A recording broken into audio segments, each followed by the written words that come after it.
Një paralajmërim të një interviste që do të transmetoj të njëjtën në mbrëmje në kuadër të emisionit Adresa. Para rreth një jave kam pranuar këtë zarfin në cilin janë brenda pyetjet, përgjigjet e ish-presidentit të Republikës së Kosovës, Hashim Thaçi, të bëra, të shkruara natyrisht në disa pyetje që unë i kisha dërguar para diku rreth 5-6 muajsh. Përgjigjet e zotit Thaçi janë të datës 5 mars 2026 dhe brenda natyrisht kanë plotësisht kontekst edhe me zhvillimet e sotme. Pos tjerash, në këtë intervistë zoti Thaçi paralajmëron se duket se do të kemi zgjedhje sërish brenda disa muajsh dhe flet për mungesën e mirëkuptimit, formulës dhe unitetit politik që në këtë intervistë ajo përshkruan se ka ekzistuar në Kosovë qysh prej pas luftës kur ishte bërë qeveria e parë gjithëpërfshirëse, pastaj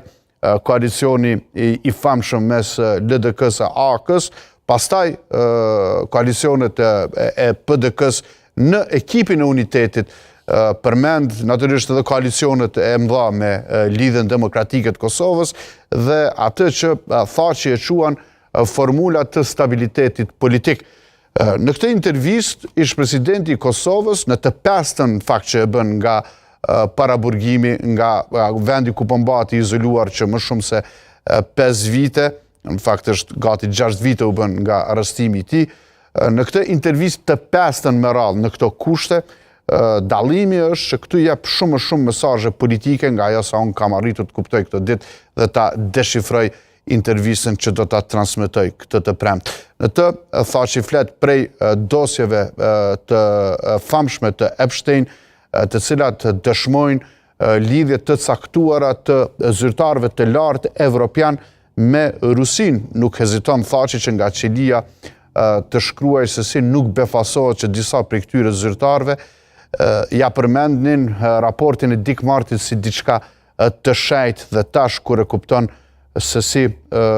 dosjet Epstein fakt po e ridëshmojnë lidhjen e këtyre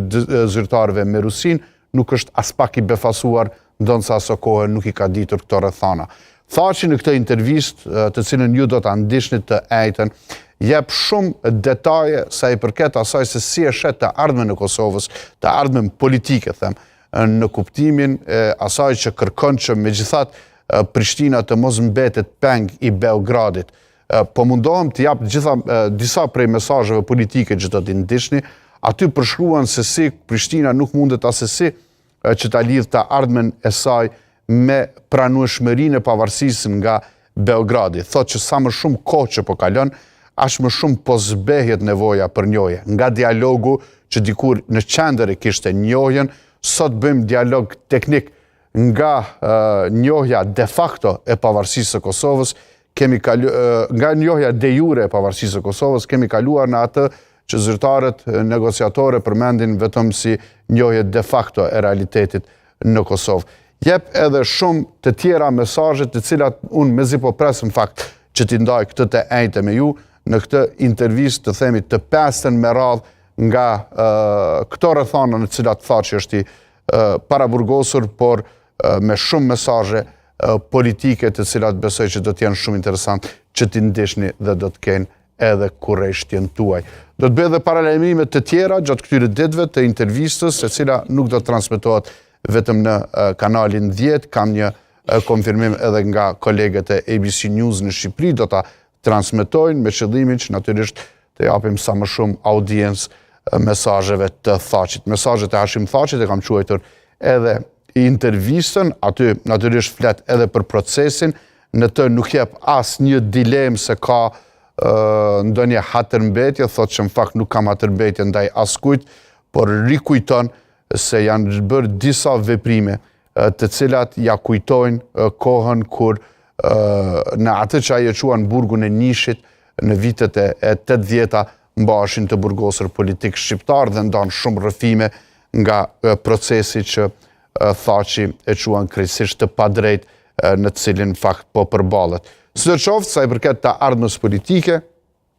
flet shumë qartë për atë se Kosova tashmë është vend i lirë dhe se flamurin kuqëzi me shqiponjen e Skënderbeut, që si pas Thaqit dikush e quante flamurin mesor, ose flamurin tjetër të Republikës së Kosovës, që Thaqi thotë është flamuri Thaqit, që si pas ti dikush e quante Lara, nuk do të mund të ndalë askush të valoj në Republikën e Kosovës, me që liria dhe pavarësia e Kosovës si pas ti janë të pakthyeshme. Të gjitha këto detaje do t'i ndihni të ejtën, natyrisht në një përpjekjen tonë për t'i shkputur gjitha mesazhet në një intervistë që ka pak pyetje, por shumë përgjigje. Kthehemi në studio edhe paralajmërojmë debatin për sonte